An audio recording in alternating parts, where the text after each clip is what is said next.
L'Allemagne multiplie les gestes forts et ce n'est pas anodin, c'est un avertissement. Glacial, discret, implacable. Tandis que ces industries s'activent à plein régime, des équipements militaires flambant neufs s'entassent dans des entrepôts prêts à l'emploi mais soigneusement non livrés à la France. Aucun communiqué officiel, aucun débat public. Juste une réalité brutale, des blindés, des missiles, des satellites conçus, non pas pour défendre, mais pour projeter une force, une intention. Ce ne sont ni des erreurs logistiques, ni des retards de production, ce qui se trame là, c'est une bascule stratégique. Et c'est notre sécurité nationale qui est sur la ligne de front. Alors que le rideau se lève sur une nouvelle phase de tension en Europe, Berlin ne se cache plus. Elle réoriente toute sa puissance industrielle vers l'armement. Ce virage assumé n'a rien d'un accident, c'est un choix réfléchi, assumé. L'Allemagne frappe fort, mais dans le silence complice des institutions européennes. Et les premières secousses, ce sont nos usines françaises qui les encaissent. L'industrie de défense nationale, pilier stratégique du pays, est attaquée de l'intérieur sapé sous couvert de coopération. Ce qui s'annonce, ce n'est pas simplement une compétition économique, c'est une mutation où chaque usine, chaque satellite, chaque contrat devient un levier de domination. L'Europe de la paix. Une illusion. Le champ de bataille s'étend désormais jusque dans nos lignes de production. Ce qui s'est enclenché en octobre 2023 ne relève plus du simple repositionnement militaire, c'est un basculement géopolitique d'ampleur. Pour la première fois depuis des décennies, un pays censé être notre partenaire dans l'Union européenne affiche ouvertement une politique de puissance autonome, voire hostile. Sous prétexte de modernisation, Berlin déploie un programme de réarmement de 367 milliards d'euros, avec pour cible directe nos secteurs stratégiques. Et que fait Paris? Rien. Silence radio au sommet de l'État. Pendant que la France baisse la garde, l'Allemagne impose sa loi sur les appels d'offres, détourne des contrats majeurs et impose son rythme à toute l'Europe. C'est un rapport de force, et nous sommes en train de le perdre. Le démantèlement de notre souveraineté industrielle ne relève plus de l'accident. C'est une stratégie parfaitement huilée. Sous couvert de coopération européenne, les grandes manœuvres allemandes s'enchaînent avec précision.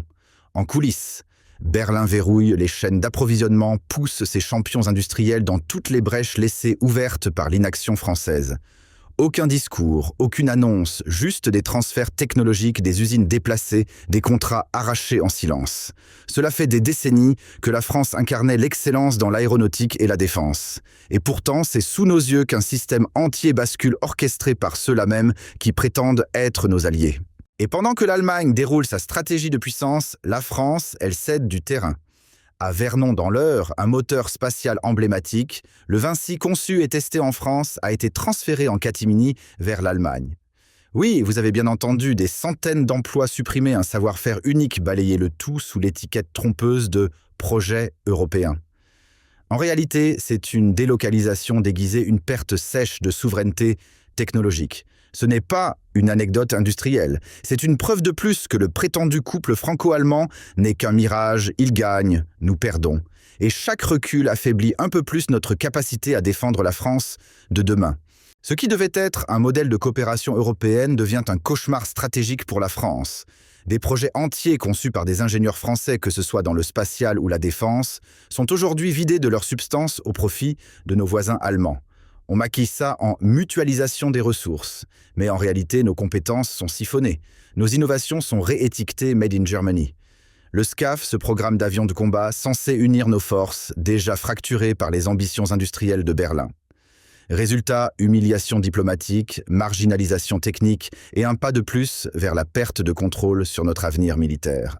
Alors que les entrepôts allemands débordent de matériel flambant neuf, financé par des milliards injectés dans un programme de réarmement titanesque, nos infrastructures stratégiques, elles se figent. À Vernon, à Bourges, à Istres, des chaînes entières d'innovation tournent au ralenti ou ferment purement et simplement.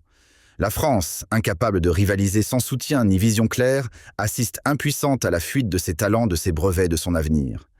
L'Allemagne, elle avance méthodiquement. Elle récupère, absorbe, capitalise. Et nous bricolons des rustines budgétaires pendant que notre souveraineté industrielle s'effondre mètre par mètre. Face à l'offensive économique allemande, les tentatives françaises de résister paraissent dérisoires.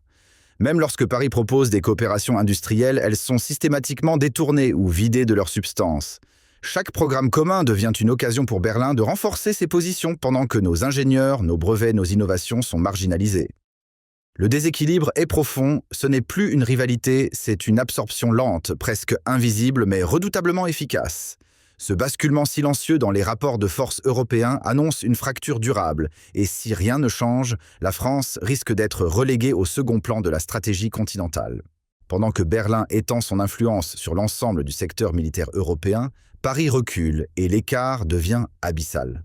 L'annonce de 377 milliards d'euros d'investissement allemand dans la défense n'est pas qu'une prouesse budgétaire, c'est une démonstration de force. Cette avalanche de financement dépasse de très loin les capacités françaises et redessine brutalement la hiérarchie industrielle du continent. Désormais même, nos alliés naturels se tournent vers l'Allemagne pour signer des contrats stratégiques. Si cela continue, Paris ne pèsera bientôt plus rien dans les grandes négociations internationales. C'est une défaite silencieuse mais géopolitique dans toute sa portée. Le plus inquiétant dans cette dynamique, c'est que tout cela se fait avec la bénédiction implicite de nos élites. Tandis que Berlin joue la carte du nationalisme économique en assumant une militarisation totale de son industrie, nos dirigeants, eux, persistent dans une soumission aveugle à la logique bruxelloise. Pas de stratégie nationale claire, pas de ligne rouge. Et pire encore, certains continuent de vendre l'idée d'un couple franco-allemand qui n'existe que dans les discours parisiens. Résultat, la France devient la variable d'ajustement de l'Europe de la défense, un simple rouage dans une machine construite ailleurs pour des intérêts qui ne sont pas les nôtres. De leur côté, les autorités allemandes ne se contentent plus de renforcer leur armée. Elles organisent déjà le formatage idéologique de la jeunesse. À partir de 2026, tous les jeunes hommes recevront automatiquement un courrier, les engageant dans un processus de présélection militaire. Derrière ce vernis administratif se cache un objectif limpide, recréer une armée de masse fidèle disponible formatée pour les priorités stratégiques de Berlin. La CDU, le SPD et la CSU ont déjà validé le principe d'un tirage au sort et d'une sélection par profil. Si cette politique s'installe durablement, elle posera une question fondamentale, jusqu'où l'Allemagne est-elle prête à aller ?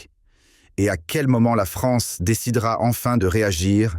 La stratégie militaire allemande, désormais assumée comme doctrine d'État, ne laisse aucun doute, l'Europe entre dans une ère d'affrontement stratégique déguisé.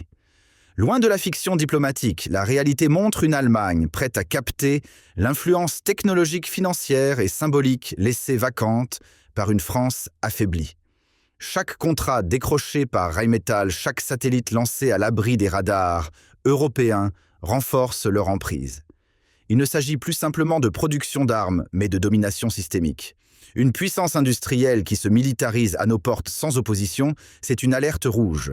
Et si nous n'agissons pas, cette montée en puissance allemande signera notre effacement géopolitique dans l'Europe du XXIe siècle. Pendant que la France reste immobile, paralysée par une Union européenne complice de sa marginalisation, l'Allemagne construit en silence les fondations d'un leadership militaire total. À l'abri des regards, elle développe une économie de guerre pleinement intégrée avec des industriels comme Rheinmetall qui absorbent les talents, les marchés et même les symboles historiques de la souveraineté française. Ce basculement déjà amorcé s'accélère. Chaque emploi perdu à Vernon, chaque satellite arraché à la France pour être transféré en Bavière n'est pas anodin. C'est une pièce de plus dans un plan méthodique, reléguer la France au rang de puissance secondaire incapable d'imposer sa voix dans le nouvel ordre stratégique européen. Ce que l'Allemagne orchestre aujourd'hui n'est pas une simple montée en puissance, c'est une volonté claire de supplanter la France dans tous les domaines clés de souveraineté. Et les effets sont déjà visibles. Nos chaînes de production de l'aéronautique au spatial ralentissent. Les effectifs sont gelés, les investissements se font attendre. Dans certaines régions industrielles comme en Normandie ou en Centre-Val de Loire, des milliers d'emplois sont désormais sous menace. Tout cela pendant que Berlin accélère, recrute et se positionne comme l'unique interlocuteur crédible pour les futures commandes européennes. Cette réorganisation du pouvoir industriel sur le continent ne nous laisse qu'un rôle, celui du figurant. Du côté français, les voix d'alarme se multiplient, mais restent sans effet. Les syndicats du secteur de la défense tirent à la sonnette d'alarme depuis des mois. Transfert de production, annulation de contrats, perte de savoir-faire. Pourtant, aucun sursaut réel au sommet de l'État. La ligne officielle reste figée comme si l'érosion industrielle de la France n'était qu'un dommage collatéral acceptable. Mais ce n'est pas un incident isolé, c'est une trajectoire assumée, institutionnalisée. Et ce n'est pas seulement notre industrie de défense qui s'effondre, c'est l'ensemble de notre capacité à exister comme nation souveraine dans le nouvel échiquier géopolitique européen. Aujourd'hui, ce ne sont plus seulement nos chaînes industrielles qui vacillent, mais tout un écosystème stratégique. Des fleurons français dans le spatial, la défense ou l'aéronautique voient leurs perspectives se rétrécir à mesure que les commandes se détournent vers l'Allemagne ou les États-Unis. Et ce n'est pas un hasard. Les mécanismes européens sont volontairement biaisés pour orienter les projets vers ceux qui dominent le jeu institutionnel. Même les contrats de maintenance, les centres de test, les laboratoires de recherche glissent petit à petit hors de notre portée. Ce que cela révèle est glaçant, aucun pays membre, pas même la France, n'est à l'abri du déclassement programmé. Et ce déclassement aujourd'hui est en marche. Derrière l'avalanche de chiffres et d'investissements allemands se cache un signal politique clair envoyé à toute l'Europe et en premier lieu à la France. Le réarmement massif de Berlin, sa volonté de devenir la première puissance militaire conventionnelle du continent, ce n'est pas seulement une stratégie de défense, c'est un acte diplomatique de repositionnement. L'Allemagne ne cherche plus à exister dans l'ombre de Washington ou dans la fiction d'un couple européen égalitaire. Elle impose sa vision, ses priorités, ses intérêts, et chaque euro investi dans cette montée en puissance militaire est une déclaration, l'ère de la domination silencieuse est révolue. Désormais, Berlin parle fort. Très fort, et Paris, elle reste muette. Face à cette bascule géostratégique, l'Élysée semble paralysé. Tandis que Berlin réarme et que Pékin redéfinit les règles du jeu mondial, Paris se contente de gestes symboliques. Aucun discours de rupture, aucune doctrine militaire repensée, simplement des ajustements budgétaires sans souffle. Pourtant, les signaux sont clairs. Selon l'étude de Rand Europe, la France serait incapable de tenir plus d'un mois en cas de conflit de haute intensité. Ce n'est plus du domaine de l'anticipation, c'est de l'aveuglement. Pendant que les grandes puissances redessinent leurs alliances, la France semble camper sur une illusion de stabilité. Une illusion dangereuse. Et dans l'ombre des discours officiels, les marchés financiers commencent à vaciller. Le secteur de la défense, longtemps perçu comme pilier stable de l'économie française, subit des pressions inédites.